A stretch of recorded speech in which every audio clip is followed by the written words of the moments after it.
Muy buenas noches, querido profesor.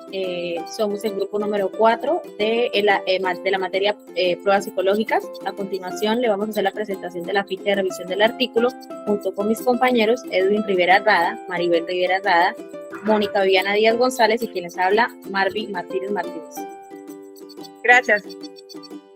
Gracias, Marvin. El nombre del artículo es Normas aperceptivas en pacientes institucionalizados con trastorno mental graves y prolongados. Los autores son Enrique Bermúdez Navas, Emilio González Pablo, Rosa Sanguino Andrés y Daniel Sansegundo Rivera. Algunos aspectos teóricos es que el test es de apercepción temática, es un test proyectivo que fue incluido en las baterías psicodiagnósticos en el año 1935 e inventado por Henry Murray y Christian Morgan. La prueba consiste en mostrar al examinado una colección de láminas que reproducen escenas dramáticas que por su contorno impreciso son lo suficiente ambiguos o confusos como para provocar la proyección de la realidad íntima del sujeto. Algunos psiquiatras españoles, tales como el catedrático Carlos Castilla del Pino, él defendía la aplicación de ese tipo de test al considerar que expone al individuo a los factores más inconscientes de la motivación de la conducta. Castillo también se sirve de la respuesta del sujeto del test para ilustrar y dar soporte a la teoría de los sentimientos. Muchas gracias, compañeros. Sigue Edwin. Bueno, buenas noches. Mi nombre es Mónica Viviana Díaz. Dentro del artículo vemos una pregunta de investigación, el cual pudimos plasmar de la siguiente manera. ¿Cuál era el patrón típico de producción de pacientes con trastorno mental grave, pero solamente en pacientes que tienen esquizofrenia? Esa es la pregunta de investigación. Pero también sacamos una pregunta alternativa que sería cómo difieren las respuestas de aquellos pacientes esquizofrénicos con ese trastorno mental grave comparado con aquellos individuos que no tienen ningún trastorno, pero que hacen parte de toda la población que reside en el grupo de personas que se tomó para este artículo. ¿Cuál fue la unidad de análisis y las medidas de las variables? Entonces, dentro de las unidades de análisis podemos ver los sujetos y dentro de las medidas de variables encontramos 3. Análisis descriptivo, medidas de frecuencia, pruebas estáticas.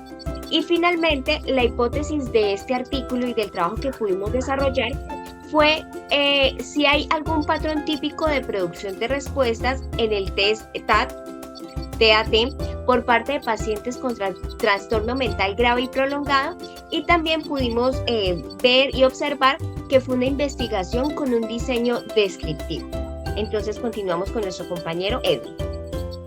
Gracias, compañero. La pregunta de cuál es el diseño óptimo para esta investigación, como grupo planteamos que debería ser una metodología cualitativa, porque la misma temática invita al paciente a crear una historia a partir de las imágenes que se le presentan. Eso es una narrativa de lo que el paciente está observando, lo cual nos da a entender que debería ser una metodología cualitativa. ¿Cuáles fueron las características de los pacientes que participaron? Primero, pues la numérica fueron 50 pacientes, el 54% de ellos fueron hombres. Importante que se garantizó que los pacientes tuvieran capacidad de entender las instrucciones del test. A nivel educativo, mayormente eran personas bachilleres con un 40% de participación, seguido de personas universitarias con 34% de participación. Son pacientes psiquiátricos y previo a la presentación de la prueba hubo un acercamiento por los mismos para generar confianza y que el resultado fuera el mejor posible. Usaron el instrumento TAT, que es el test de percepción temática, que surge como un test proyectivo en la década de los 30 del siglo XX. ¿Cómo se aplica este test? Entonces, todas las pruebas fueron suministradas y evaluadas por el mismo examinador médico. Como preparación ante la prueba, el entrevistador mantuvo entrevistas con los pacientes para crear un ambiente familiar que generara espacios de respeto, comprensión y apoyo, y se permitió validar el estado emocional de los mismos para conocer la capacidad mental de los pacientes antes de iniciar el test. El programa estadístico usado para el análisis de los datos es el SPSS en su versión 24, por lo cual se realizaron análisis descriptivos de las medidas y las expresiones estándar para todas las láminas evaluadas. Adelante, Marvin. Gracias, compañero. Algunos de los hallazgos pues, que encontramos fue que las mujeres que participaron en el desarrollo del text tendieron a usar menos palabras para desarrollar algunos de los contenidos de las historias, como se pudo evidenciar en este caso en el 2014.